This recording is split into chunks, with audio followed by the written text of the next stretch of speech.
Hello, good morning to all. Last time अपने ने गुरुत्वाकर्षण के कारण तीन गति के समीकरण के बारे में पढ़ा था। ठीक है, कि जब कोई भी गुरुत्वाकर्षण बल लग रहा है और गुरुत्वाकर्षण बल के विपरीत दिशा में कोई वस्तु गति कर रही है या गुरुत्वाकर्षण की दिशा में वस्तु कोई गति कर रही है, तो उस वस्तु के गति के समीकरण क्या हो सकते हैं उसके बारे में पढ़ा था। तो उसके रिलेटेड ही अपने एक सम्स पढ़ रहे हैं और ये जो सवाल है तुम्हारी पाठ्य पुस्तक के अंदर उदाहरण नंबर 3.4 में दिया हुआ है। ठीक है, तो इस सवाल के अंदर क्या है, ये सवाल बहुत ही इम्पोर्टेंट है और सबसे पहले तुमको इस सवाल को समझ लेना है। तो जितना सवाल को अच्छे से समझ लोगे उतना ही तुमको ईजीली ये सवाल जो है वो समझ में आ जाएगा। ठीक है, तो एग्ज़ाम में किस तरीके से सवाल पूछ सकते हैं तो उसका एक यहाँ पे अपने को दिया हुआ है उदाहरण, तो उसको अपने समझ लेते हैं। ठीक है, और समझने के बाद में अपने यहाँ पे देखते हैं कि कौन कौन से मान अपने को दिए हुए हैं और किस तरीके से अपने उसको हल कर सकते हैं। ठीक है, तो यहाँ पे सबसे पहले दिया हुआ है किसी बहुमंजिले भवन की ऊपरी छत से कोई गेंद 20 मीटर पर सेकंड के वेग से ऊपर की ओर ऊर्ध्वाधर दिशा में फेंकी गई है। बराबर, मतलब कोई बड़ी मंजिला इमारत है, तो ये मान लो ये एक तरह की इमारत है, ये इमारत है अपनी, और ए बिंदु जो है वहाँ पे वो आदमी खड़ा है और ऊपर की तरफ बी दिशा में वो क्या कर रहा है, बॉल को फेंक रहा है। मतलब यहाँ पे ए बिंदु पे उसका जो अब हाथ में पकड़ के फेंक रहा है, मतलब प्रारंभिक वेग ही होगा, तो प्रारंभिक वेग यहाँ पे हो गया 20 मीटर पर सेकंड ऊर्ध्वाधर, मतलब ऊर्ध्वाधर मतलब ऊपर की दिशा में फेंक रहा है। अब जिस बिंदु पर गेंद फेंकी गई है धरती से उसकी ऊंचाई 25 मीटर, मतलब ये जो ए बिंदु से मैंने बॉल फेंकी है तो यहाँ से धरती तक की ऊंचाई कितनी है, 25 मीटर। तो यहाँ पे अपने ने 25 मीटर लिख दिया। ठीक है, तो अब दो वैल्यू फाइंड करनी है। पहली, गेंद कितनी ऊपर जाएगी, गेंद कितनी ऊपर जाएगी मतलब मुझे यहाँ पे ए बिंदु से बी बिंदु तक की हाइट फाइंड करनी है, ऊंचाई ज्ञात करनी है। तो देखो ये पहले मैं अपने को क्या ज्ञात करना है, ऊंचाई। ऊंचाई मतलब अपने को एच फाइंड करना है, एच ज्ञात करना है। बराबर, यू अपने को दिया हुआ है 20 मीटर। बराबर, और अपने को पता है कि अब इसका मान h ज्ञात करना है। तो देखो a बिंदु से b बिंदु तक जाएगा। बराबर, अब b बिंदु के पहुंचने के बाद में उस गेंद की वेलोसिटी क्या हो जाएगी, उस गेंद की वेग क्या हो जाएगा, b बिंदु पे क्या हो जाएगा, वेग उसका 0 हो जाएगा। क्यों, क्योंकि कोई भी बॉल जब तुम ए बिंदु से ऊपर की तरफ फेंकोगे तो ए बिंदु पे तुम फेंक रहे हो, क्यों, क्योंकि तुम्हारा प्रारंभिक वेग जो है वो 20 मीटर पर सेकंड है। लेकिन जैसे जैसे जैसे जैसे वो गेंद ऊपर जाएगी वैसे वैसे उसका वेग धीरे धीरे धीरे धीरे कम होता जाएगा, क्योंकि उसके ऊपर गुरुत्वाकर्षण बल लग रहा है और एक हाइट तक वो जाएगा। लेकिन जैसे ही वो थोड़ा और दूर जाएगा और बी बिंदु तक पहुंचेगा उसका वेग जो है वो कम हो गया है, 0 हो गया, और 0 होते ही वो गेंद वापस नीचे की तरफ आएगी। मतलब यहाँ पे बी बिंदु पे जो वेग होगा वो अंतिम वेग होगा और अंतिम वेग यहाँ पे क्या होगा, 0। मतलब कहने का मतलब क्या कि यहाँ पे वी भी है 0। बराबर, अब देखो यू दिया हुआ है तुमको 20, वी तुमको दिया हुआ है 0, एच आपको फाइंड करना है। तो अब तीन सूत्र अपने हैं, तीन समीकरण है।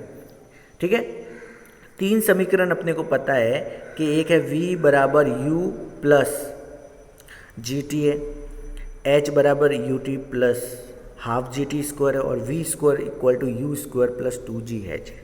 अब देखो ये बॉल जो है वो गुरुत्वाकर्षण के विपरीत दिशा में लग रही है, गुरुत्वाकर्षण के विपरीत दिशा में बॉल लग रही है और यहाँ पे u v और h वैल्यू दी है। तो अपने को तीसरा समीकरण अपने यहाँ पे लगा देते, एकदम फिट हो जाए, एकदम सूटेबल हो जाएगा। v बराबर वी स्क्वायर बराबर यू स्क्वायर माइनस 2gh, ये वाला सूत्र लगा देते एकदम सेट हो जाएगा, क्योंकि v तो 0 हो जाएगा, u का मान रख देंगे, g का मान तो पता ही है, h की वैल्यू अपने ज्ञात कर सकते। तो इसी तरीके से यहाँ पे अपने ने ये सूत्र लगाया। ठीक है, तो यहाँ पे सूत्र अपने ने लगाया, तीसरा समीकरण लगाया तो वी स्क्वायर बराबर u square minus 2GH, v square तो 0 आ गया, यू स्क्वायर 20 का स्क्वायर माइनस 2, जी का मान रखा 10, एच ज्ञात करना है। तो यहाँ पे क्या आ जाएगा, ये 2 इंटू 10 इंटू एच तो मतलब 20H हो गया, उसको लेफ्ट साइड लेके गए तो यहाँ पे आ गया 20H, 20 का स्क्वायर किया तो 400, एच बराबर हो जाएगा 400 बटे में 20 मतलब 20 मीटर, मतलब इसकी ऊंचाई कितनी आई 20 मीटर बराबर। तो 20 मीटर उसकी ऊंचाई अपने ने ज्ञात कर ली, पहला मान मिल गया, ए बिंदु का मान मिल गया। अब देखो दूसरा ध्यान से समझना, दूसरे में क्या दिया हुआ है बी में कि गेंद धरती से टकराने के पहले कितना समय लगेगा। मतलब ये गेंद अभी ए बिंदु पे थी, ए से गई बी बिंदु पर और बी बिंदु से वो गई नीचे सी बिंदु पर ग्राउंड। तो ए से लेके बी और बी से लेके सी ये जो दूरी तय की गेंद ने, उसका कुल समय कितना है वो अपने को ज्ञात करना है बराबर। तो सबसे पहले तो अपने क्या करेंगे, ए से बी तक की दूरी जब तय किया तो उसमें कितना समय लगा वो अपने ज्ञात करेंगे। तो समय ज्ञात करना है तो देखो पहली कंडीशन में ए से बी बिंदु तक गया तो ए बिंदु पे यू था, बी बिंदु पर वी था बराबर। यहाँ पे तो मान 0 होगा, इसका मान अपने को पता है 20 है, तो और जी का मान पता है। तो पहले समीकरण से अपने ए से बी तक की दूरी ज्ञात कर सकते हैं क्योंकि वी बराबर u माइनस जी टी, ये सूत्र है, और v का मान तो 0 है तो u बराबर जी टी। तो इस तरह से अपने g का मान भी पता है, u का मान भी पता है, मतलब t का मान समय ज्ञात कर सकते हैं। तो a से b तक की, ठीक है, तो a से b तक अधिकतम ऊंचाई पे तक जाने में लगा समय, तो अपना यही v बराबर u minus g t, v तो 0 है, u 20 है, g 10 है और t मतलब t बराबर 2 सेकेंड। मतलब ए बिंदु से बी बिंदु तक पहुंचने में, ए बिंदु से बी बिंदु तक पहुंचने में लगा कितना 20 सेकेंड लगा। अब बी बिंदु तक पहुंचा, अब बी बिंदु से वो कहाँ जाएगा सी बिंदु पर, तो बी से सी बिंदु तक जा रहा है, अब उसका समय ज्ञात करना है। देखो तो अब बॉल ऊपर से नीचे की तरफ आ रही है, अब ऊपर से नीचे की तरफ आ रही है तो बी बिंदु जो है उसका प्रारंभिक वेग हो जाएगा, और प्रारंभिक वेग जो है वो u बराबर अब की बार क्या होगा 0। क्यों, क्योंकि यहाँ से बॉल फेंक रहे तो बॉल अभी जैसे मान लो कि अंतिम वेग यहाँ पे क्या था 0 था, तो वही उसका क्या हो जाएगा प्रारंभिक वेग हो जाएगा बी बिंदु। तो प्रारंभिक वेग जो है वो 0 होगा, अब नीचे जा रहा है तो v हो जाएगा, और यहाँ पे g जो है वो अपने प्लस में लेंगे क्योंकि गुरुत्वाकर्षण की दिशा में गति कर रहा है। तो देखो u 0 है, g अपने को पता है बराबर। तो अब अपने को समय ज्ञात करना है c बिंदु तक, तो अपने ज्ञात कर सकते हैं, ठीक है। तो कौन सा समीकरण, कौन सा अपने सूत्र लगाएंगे वो अपने यहाँ पे देख लेते हैं। बी बिंदु से सी बिंदु तक आने में लगा समय, तो अपने को पता है कि बी बिंदु पर u का मान जो है वो तो 0 ही है बराबर। अब यहाँ पे क्या करना है कि g का मान यहाँ पे प्लस में होगा क्योंकि ऊर्ध्वाधर नीचे की तरफ गति कर रहा है, तो इसमें द्वितीय समीकरण लगाएंगे तो s बराबर यू टी प्लस 1/2 जी टी स्क्वायर। अब देखो s जो है वो टोटल दूरी कितनी है, कितनी होगी, तो देखो अपने ने क्या पढ़ा था कि ये एक बिल्डिंग है और इस बिल्डिंग की हाइट जो है वो ग्राउंड से 25 मीटर है बराबर, और यहाँ से ये ए बिंदु था, ए से बी तक गया तो उसकी कितनी ऊंचाई थी h ऊंचाई थी, फिर बी बिंदु से वो सी बिंदु तक गया, तो टोटल दूरी कितनी हुई, देखो यहाँ से यहाँ तक ए से लेके बी तक तो h है और ए से लेके ग्राउंड तक कितनी है 25, तो टोटल हाइट जो है इसकी कितनी हो जाएगी 25 प्लस h बराबर। तो यहाँ पे टोटल दूरी जो हो जाएगी वो 25 प्लस h यहाँ पे रख दिया। u तो 0 है तो इसके नीचे मान भी 0 आ गया, 1/2 का 1/2, g का मान 10 और t स्क्वायर ज्ञात करना है तो t स्क्वायर आ गया। तो देखो 25 प्लस h बराबर 2 से 10 कटा तो 5t स्क्वायर यहाँ पे बचा। 25 h का मान अपने ने ज्ञात किया था, पहला वाला सबसे पहले 20 आया था तो 20 आया तो 25 प्लस 20 कितना हुआ 45 बराबर 5t स्क्वायर, तो t स्क्वायर बराबर क्या आया 9, और t बराबर आया 3 सेकंड। तो B से C तक पहुंचने में कितना समय लगा? 3 सेकंड। और A से B तक पहुंचने में कितना समय लगा था? 2 सेकंड। तो 3 और 2 टोटल कितना हुआ? 5 सेकंड। मतलब गेंद को A से B तक गए और B से C तक ग्राउंड लेवल पर आने में जो कुल समय लगा वो है अपना 5 सेकंड। तो इस तरीके से अपने ने दोनों के मान अपने ने ज्ञात कर लिए। तो इस तरीके से सवाल अपने उसको हल कर सकते हैं। इसी तरीके से एक और सवाल है जो तुम्हारे एक्सरसाइज का पीछे की एक्सरसाइज जो है अभ्यास क्रम है, उस अभ्यास क्रम के अंदर 6 नंबर का सवाल है जो इम्पोर्टेंट है। तो ये इस सवाल के अंदर क्या कहा है उसके बारे में अपने समझ लेते हैं। तो देखो इसमें क्या बोला है कि सीधे राजमार्ग पर कोई कार 126 किलोमीटर की चाल से चल रही है। इसे 200 मीटर की दूरी पर रोक दिया जाता है। कार के मंदन को एक समान मानिए, इसका मान निकालिए और कार को रुकने में कितना समय लगा ये ज्ञात कीजिए। ठीक है, तो देखो सबसे पहले अपने क्या करते हैं, इस सवाल को समझते हैं। कि देखो राजमार्ग जो है वो सीधा होता है, तो मान लेते कि एक सीधा राजमार्ग है ये। अब सीधे राजमार्ग पे कोई जो है कार चल रही है, ये कार चल रही है। ठीक है, अब कार जो चल रही है वो 126 किलोमीटर पर आवर के हिसाब से चल रही है, 126 किलोमीटर पर आवर बराबर। तो यहाँ पे इसका जो प्रारंभिक वेग होगा u बराबर होगा 126 किलोमीटर पर आवर बराबर। अब ये धीरे धीरे धीरे धीरे क्या हो रहा है, कहाँ तक जाना है उसको? 200 मीटर तक जा रहा है वो। मतलब s जो है, s अपना कितना है? 200 मीटर। जैसे B बिंदु तक जाना है, A से B बिंदु तक जाना है, तो ये 200 दूरी तय कर रहा है बराबर।